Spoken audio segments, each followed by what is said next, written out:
नमस्कार, मैं मनीषा बोंद्रे और आप देख रहे हैं केसरी उजाला न्यूज।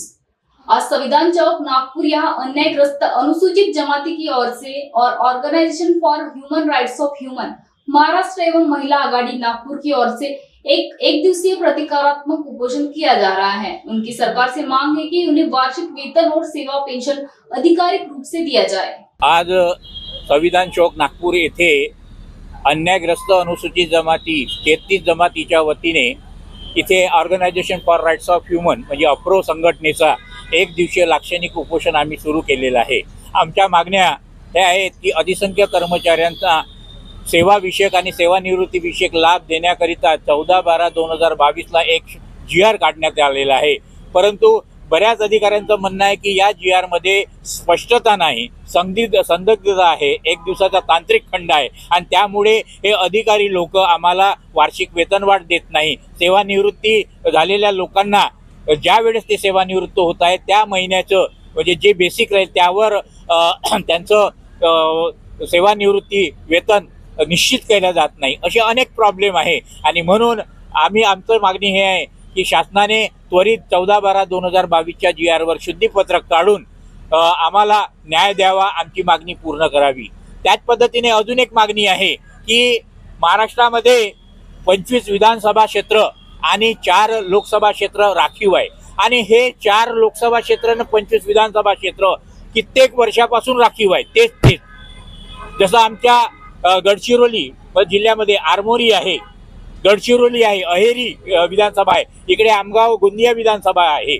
असे जे काही 25 विधानसभा क्षेत्र आहे हे मागील 25 ते 30 वर्षापासून राखीव आहे आणि त्यामुळे एका विशिष्ट 4-5 जातीच्याच गटाला इथे प्रतिनिधित्व मिळते आणि त्यामुळे यांचं प्राबल्य इथे सत्तेमध्ये असल्यामुळे आमच्या या 33 जमातीवर सातत्याने हे 25 आमदार आणि 4 खासदार अन्याय करत आहे आणि म्हणून आमची मागणी अशी आहे की ज्या पद्धतीने जिल्हा परिषद मध्ये जे आरक्षण असते ते आरक्षण काढून रिझर्व केल्या जाते, फिरते असते, त्याचप्रमाणे 25 विधानसभा क्षेत्र आणि 4 लोकसभा क्षेत्र हे सुद्धा फिरते राहावे, यांची आरक्षणाची सोडत काढावी आणि हे फिरते राहावे म्हणजे इतर समाजाला सुद्धा त्या राखीव मतदारक्षेत्रातून म्हणजे ओपन जर झालं तर तिथून उभं राहण्याची संधी मिळेल, हे सुद्धा आमची मागणी आहे। त्याच पद्धतीने या आदिवासी विभागामध्ये फार मोठा घोटाळा आहे, 6500 कोटीचा घोटाळा न्यायमूर्ती गायकवाड समितीने जाहीर केलेला आहे।